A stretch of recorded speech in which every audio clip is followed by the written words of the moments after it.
Wealthy Tribe. Like I said in my previous videos, we are keeping these videos a lot more simple. We're going back to basics, and today I have a leg slash glute workout for ya. Yeah.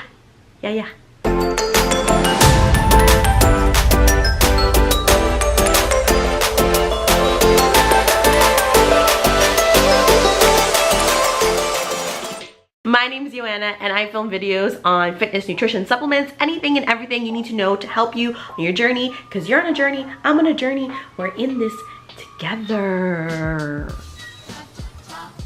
If you're new to the channel, make sure that you subscribe so that you can become part of the Wealthy Tribe. So today, like I said guys, we're going back to basics.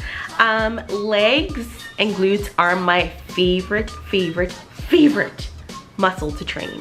Days that you train legs, if you have a Fitbit or a heart rate monitor, you'll notice those are the days that you're burning really the most calories, because legs are the biggest muscle group in your body. So right now what I'm doing is I'm training legs 2 times a week because I'm trying to lose weight. So because of that, I want to train my biggest muscle group in my body at least 2 times a week. I did a lot of supersets in this workout. The reason why is because with supersets, you're able to just crunch your time down a lot faster. This workout shouldn't take you longer than, I would say, an hour, maybe an hour and 15 minutes. I did warm up for 5 minutes on the Stairmaster, just simple stepping. I think I took it up to 5 or 6. 5 minutes, then jumped right into my workout. And then I ended it with 10 minutes on the Stairmaster and some stretching, which I did not include. Before we get into the workout, remember that if you want to stay up to date with my videos, because I'm gonna have a lot more workout videos specifically coming at ya, then make sure that you hit that bell so you know when my videos come out and you can stay up to date. All right, also, without further ado, let's go to the gym. Let's go. As you can see, the first superset is on the screen. The first 3 exercises are a superset. I like to do a lot of single leg movements because I have a lot of muscle imbalances due to a knee injury. So we're starting up with step ups. These are awesome for the glutes, the hamstrings, building up that strength. You can do a much higher step if you prefer, and you can do it without weight at a higher intensity, but I do it with 5 pounds. Then we're moving on to straight leg deadlifts, which are fantastic for the glutes and for the hamstrings. Make sure you squeeze at the top. It does not look pretty, but you need to do that to activate those glutes.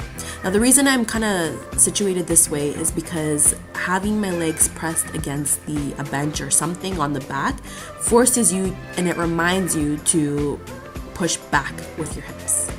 Then we're simply moving on to walking lunges, which are fantastic. If you don't have walking, you can do stationary lunges if you have really bad balance, but I would recommend walking lunges because I just find it activates my glutes in a better way and my hamstrings in a different way.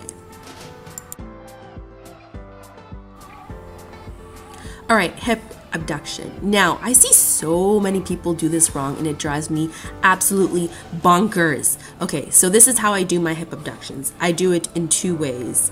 Now, you're not gonna see the second way I do it here because I didn't catch a good angle on camera. But the first way is I put the weight light. I have 115 pounds right now. You lean forward, you hold that core as tight as possible, and you just push out and you squeeze your glutes. Do as many as possible. I think I got 15 done. Then after that, I jump off the seat and I hold myself in the air and I do the same exact thing. I'm leaning forward, but I'm off of the seat. The reason why is because it's gonna engage your hip abductors in just a different way. So that's what I usually do, is I up the weight and then I do that. Moving on to a hamstring curl. I used to hate this machine because I didn't feel it activating my hamstrings, but that's because I was doing it wrong. Make sure your knees are properly aligned with the machine. Make sure that you're pointing your toes. If you point your toes, you're going to feel it in your hamstrings 100 times more.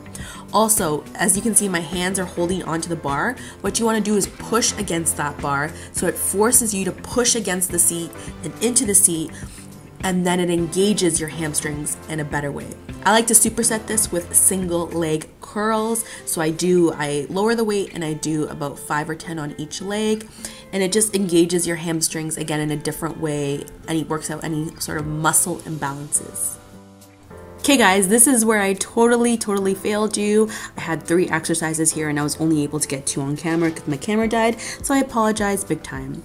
So we're starting off with air squats. Now, if you're wondering why I'm holding my hands like this is actually to help you with form and to force you to keep your chest lifted and up, and to keep you in as good form as possible. If you're new to squats, I highly recommend doing this with your squats with your hands like this.